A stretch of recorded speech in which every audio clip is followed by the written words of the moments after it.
이번 금리 인하가 4년 반 만입니다. 위기 요소들도 있습니다. 예를 들면 실제 엔캐리 청산 절차가 일어날 수 있습니다. 주가 하락이 예견될 수 있겠죠. 다만 피벗의 시대답게 돈의 이동은 계속 야기되니까 은행으로 쏠렸던 자금이 이자 장사했다고 많이 이야기했었잖아요. 이제 자산시장으로 유입될 여지는 굉장히 많습니다. 한국은행으로서는 혹여나 금리 인하를 함으로써 가계부채 더 느는 거 아닌가? 또 부동산 가격 더 치솟는 거 아닌가? 하는 이런 몇 가지 우려들을 하고 있어요.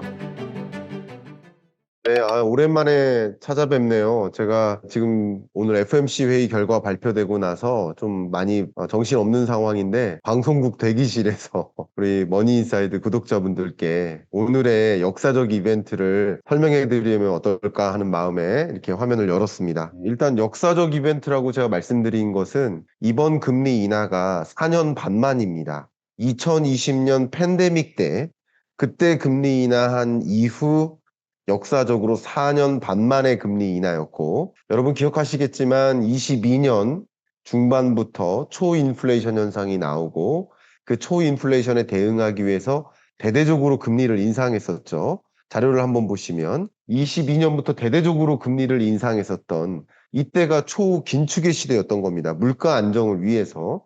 근데 그 금리 인상을 했고 1년 넘게 금리를 동결해 왔는데 이번에 처음으로 긴축의 시대에서 이제 점차 금리를 점진적으로 인하하는 피벗의 시대가 시작됐다라고 볼 수 있겠고요.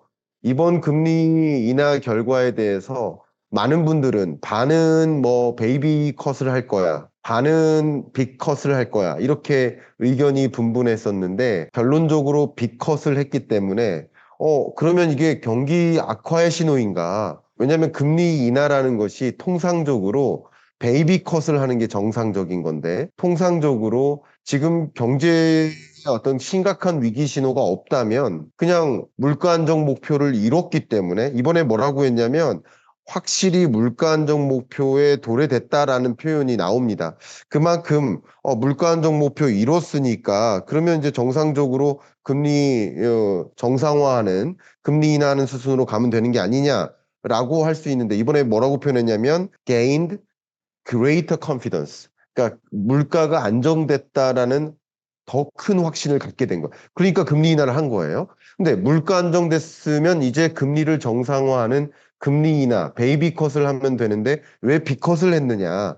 그만큼 미국 경제가 고용 악화나 경기 침체에 대해서 상당히 우려하는 거 아니냐 하는 목소리가 첫 번째가 있고요. 두 번째 목소리는 이거 대선을 앞에다 두고 바이든 입장에서 혹은 옐렌이 작업 들어간 거 아니냐. 정치적으로 너무 활용된 거 아니냐. 압박을 가한 거 아니냐. 하는 정치적 의심까지 있습니다. 실제 트럼프 행정부나 공화당 입장에서는 그걸 가지고 공세를 하고 있는 거예요. 지금 미국 경제가 그렇게 악화된 상황이 아니라면 이렇게 비컷할 이유가 없는데 통화정책 메커니즘에 어울리지 않는데 그런데 왜 이렇게 금리 인하했느냐? 정치적 공세까지 들어선 겁니다. 그런 관점에서 우리는 이해해 볼 필요가 있겠고요. 저는 여기서 의견을 드린다면 이번에도 그런 표현을 파월이 했긴 했지만 7월 금리 인하를 했었으면 더 아이디얼하지 않았을까? 7월 금리 인하 이후 그리고 이번에 또 금리 인하를 하면 7월, 9월 금리 인하를 했으면 베이비 컷으로 두 번 했다면 아무 문제가 상대적으로는 없었을 텐데 고용시장의 추가적인 악화도 없었을 텐데 하는 마음에 조금은 급한 감도 있다. 고용시장이 추가적으로 악화되는 것을 우려하는 것도 어느 정도 포함된 것도 있다. 이렇게 의견을 드리겠습니다. 그걸 점도표를 보여드리면서 말씀드리게요. 지금 미국 연준이 판단하기를 미국의 경제 성장률이 올해 2.0%를 유지할 거야 이렇게 보고 있어요. 그럼 25, 26, 27년 2.0% 수준, 미국의 잠재 성장률 수준은 유지할 거야 라고 보고 있는 거예요. 그럼 2.0이라는 숫자만 보면 사실 경기 침체까지는 아니에요. 그런데 이걸 구조적으로 더 들여다보면 이렇습니다. 미국의 분기별 성장률을 보면 24년 1분기가 1.4%, 좀 경기 침체의 모습이 나타나는 게 아닌가 우려했던 때예요. 근데 2분기에 3.0을 기록합니다. 이건 확정치는 아니고 지금 잠정치예요. 속보치가 2.8, 잠정치가 3.0. 그래도 양호한 흐름입니다. 확정치가 나와도 3.0보다 떨어진다 한들 크게 떨어지긴 어렵습니다. 그럼 이 정도면 양호한 흐름이에요. 그리고 지금은 우리는 3분기를 살고 있잖아요. 3분기 현재 경제를 아틀란타 페드는 GDP 나우 추정치로 3.0으로 보고 있어요. 그러면 생각해보면 1분기 1.4, 2분기 3.0, 또 3분기도 3.0이라고 일단 가정을 해보면 2.0%가 연간 성장률이 나오려면 4분기 성장률은 1.5%에 가까워야 됩니다. 그러니까 산술적으로 계산하면. 그럼 연준이 어떻게 해석하고 있느냐? 지금 올해 경제를 놓고 봤을 때 1, 2, 3분기까지는 금리 인상했음에도 불구하고 미국 경제가 강하게 버텼는데 4분기부터는 또 상당한 경기 침체의 모습들이 나타나지 않을까라고 연준이 해석하고 있는 겁니다.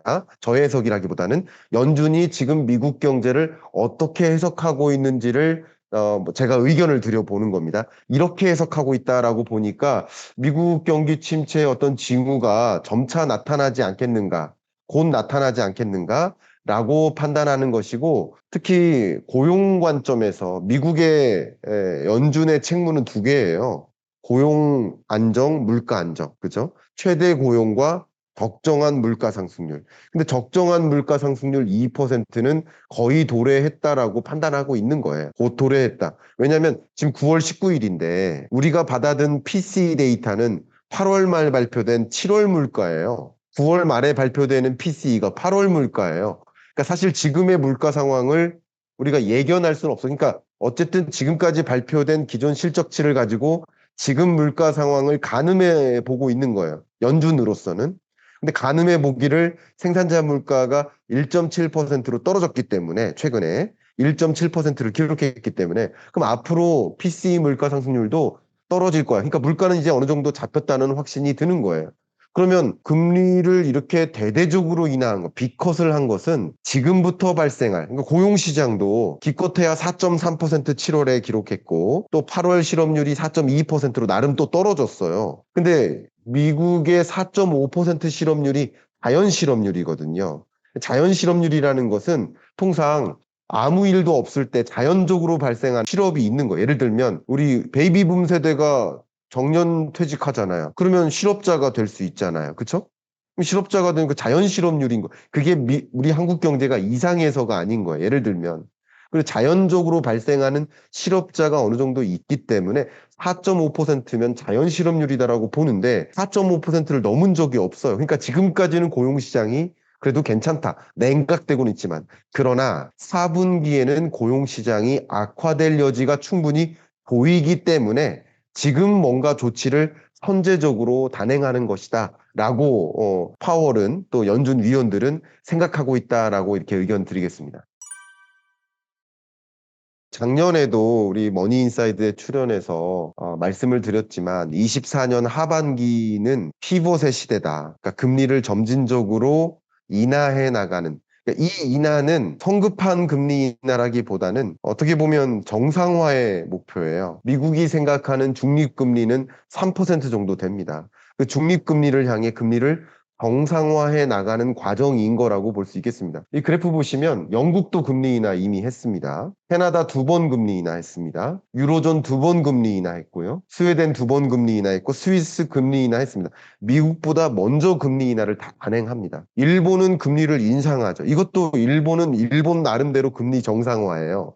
왜냐하면 일본의 중립금리, 목표금리가 0.56%거든요. 그 중립금리를 향해 금리를 정상화하는 여정이에요. 이런 여정을 뭐라고 합니까? 피버팅이라고 할 수 있습니다. 그래서 24년 경제, 24년 하반기부터 25년 경제를 저는 피벗의 시대, 피벗이라고 표현을 하고 있고요. 한국은행으로서도 보시는 것처럼 미국과의 금리 격차가 그동안 2%포인트로 역사상 최대치의 격차를 벌려서 유지되어 왔었는데 이번에 미국이 베이비컷이 아니라 빅컷을 함으로써 한국과 미국과의 금리 격차는 1.5%포인트로 나름 줄어들었어요. 그러면 우리 한국은행이 금리 인하할 때 나타날 부담, 금리 격차가 벌어질 것 같은 부담, 광달러 현상이 다시 나타날 부담, 그런 부담을 어느 정도 덜어줄 수 있겠다. 실제 미국의 금리 인하는, 빅컷의 금리 인하는 세계적으로 다른 나라들의 금리 인하를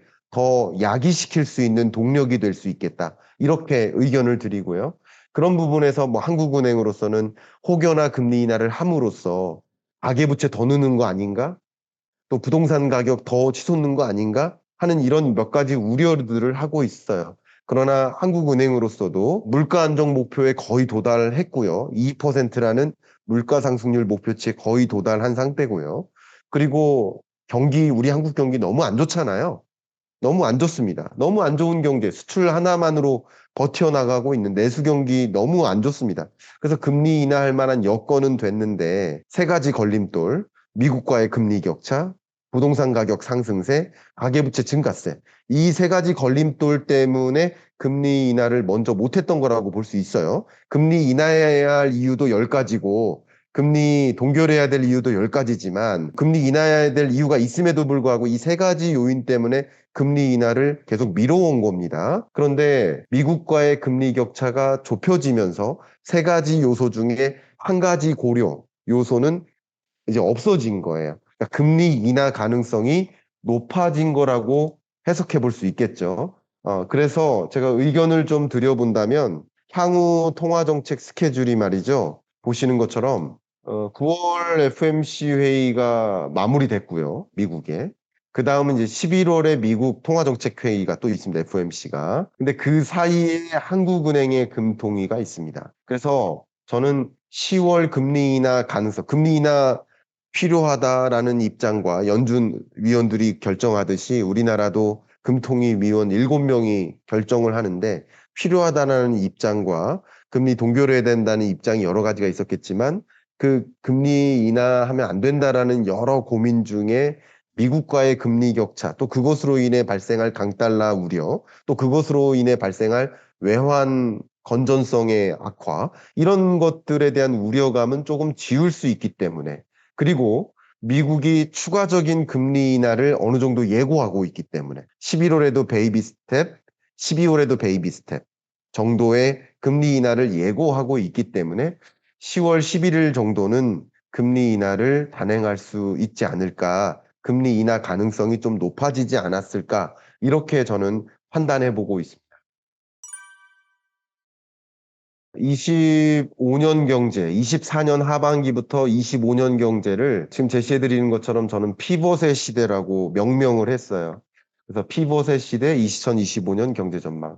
이것을 이렇게 제목을 이렇게 부여한 이유는 피벗의 시대에 나타날 좀 위기 요소들도 있습니다.